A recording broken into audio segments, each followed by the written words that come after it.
शिवलिंग का निर्माण करोगे तो सूर्य अस्त होने से पहले पार्थिव शिवलिंग का विसर्जन आपको करना पड़ेगा।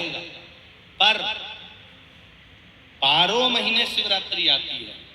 शिवरात्रि के समय पर, शिवरात्रि के दिन हम दिन में नहीं, रात में 1 पहर, 2 पहर, 3 पहर, 4 पहर में जितना मन बन जाए कि 1 पहर पूजन करूंगी, मैं 2 पहर करूंगी। कल अपन ने कितनी पहर की पूजन करी?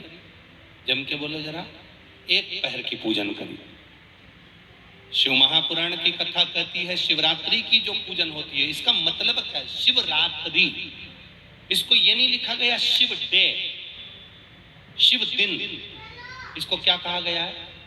जम के बोलो जरा। शिवरात्रि। शिव महापुराण की विद्येश्वर संहिता में कुमार खंड के अंतर्गत स्कंद पुराण में जो वर्णन आता है कि 12 महीने शिवरात्रि आती है। जो रोज पूजन करने वाले हैं, रोज पार्थिव शिवलिंग का निर्माण करने वाले हैं, रोज सावन के महीने में शिवलिंग का निर्माण करते हैं, हजारों शिवलिंग बनाते हैं। तुम लाखों शिवलिंग का निर्माण कर लो, पर सावन के महीने में या 365 दिन शिवलिंग बनाओगे तो वो शिवलिंग तुम्हें सूर्य अस्त के पहले विसर्जन करना पड़ेगा।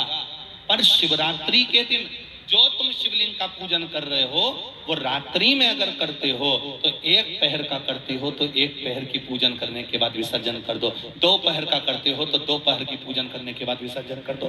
3 पहर का, 4 पहर का करते हो तो 4 पहर का करने के बाद विसर्जन।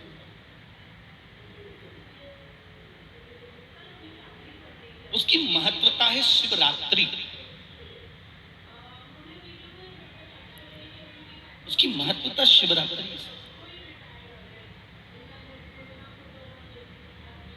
कई लोगों के मन में संशय जाग जाता है कि गुरुजी, सूर्य अस्त के बाद क्या हम शिवलिंग की पूजन कर सकते हैं, क्या विसर्जन कर सकते हैं? तो पहले तो अच्छे से समझ लो कि तुम सावन महीने की शिवरात्रि की पूजन कर रहे हो। रात्रि लगी हुई है उसमें कि रात्रि को ही होगी और रात्रि को ही विसर्जन होगा।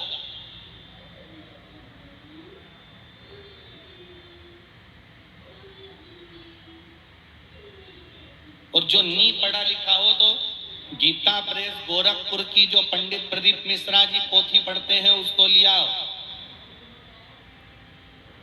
उसका नंबर देखकर और उसका स्मरण करना प्रारंभ करो कि हम 365 दिन अगर शिवलिंग का निर्माण करते हैं तो वो शिवलिंग का निर्माण हम दिन में कर दिन में विसर्जन कर सकते हैं।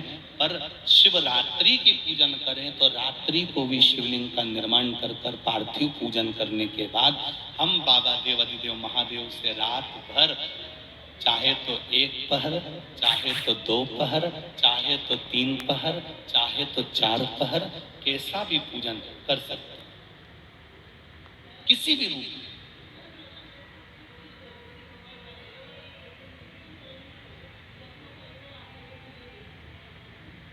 पर कई बार हमारे जीवन में संशय उत्पन्न हो जाता है, और एक बात अपनी जिंदगी में उतार कर रखना, अगर पार्थिव शिवलिंग का पूजन रात्रि को आपने करा है तो पार्थिव शिवलिंग का पूजन हमने भी यहाँ पर बैठकर किया है, दिल के साथ, हृदय के साथ।